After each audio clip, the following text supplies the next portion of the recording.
ঢাকায় যদি উত্তরবঙ্গের কাউকে জিজ্ঞেস করেন যে আপনার বাড়ি কোথায়, অনেকেই বলে অঙ্কুর, অর্থাৎ তারা র উচ্চারণ করতে একটু তাদের প্রবলেম হয়। এর প্রমাণ আপনি পাবেন আমাদের বেগম রোকেয়া বিশ্ববিদ্যালয়ের যে মূল ফটক, দৃষ্টিনন্দিত ফটক, এই ফটকের এখানে যে নাম ফলকটা আছে বেগম রোকেয়া বিশ্ববিদ্যালয়ের সুন্দর করে লাল এবং সবুজের, এখানকার রটা বিলীন হয়ে গেছে। আমার মনে হয় ঠিক যে আমাদের এই রয়ের যে একটা ঝামেলা, এই ঝামেলাটা আসলে বেগম রোকেয়া বিশ্ববিদ্যালয়ের নাম ফলকেও আছে।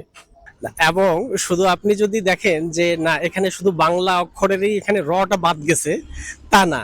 আপনি বিপরীত পাশে যে আমার ইংরেজিতে আছে সেখানকার কিন্তু আরটাও কিন্তু এখান থেকে ভ্যানিশ হয়ে গেছে।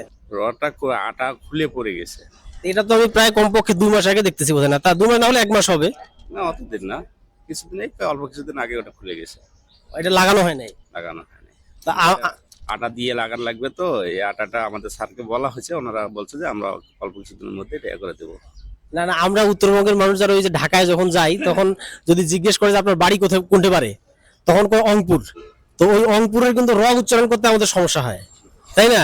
তো আমার মনে হয় যে এই যে অংপুরের যে র যে নাই, এটার কারণ এটাও একটা ব্যাপার যে আসলে বেগম রোকেয়া বিশ্ববিদ্যালয়ের এত সুন্দর একটা ফটক, এই ফটকে হচ্ছে রটা আসলে নাই।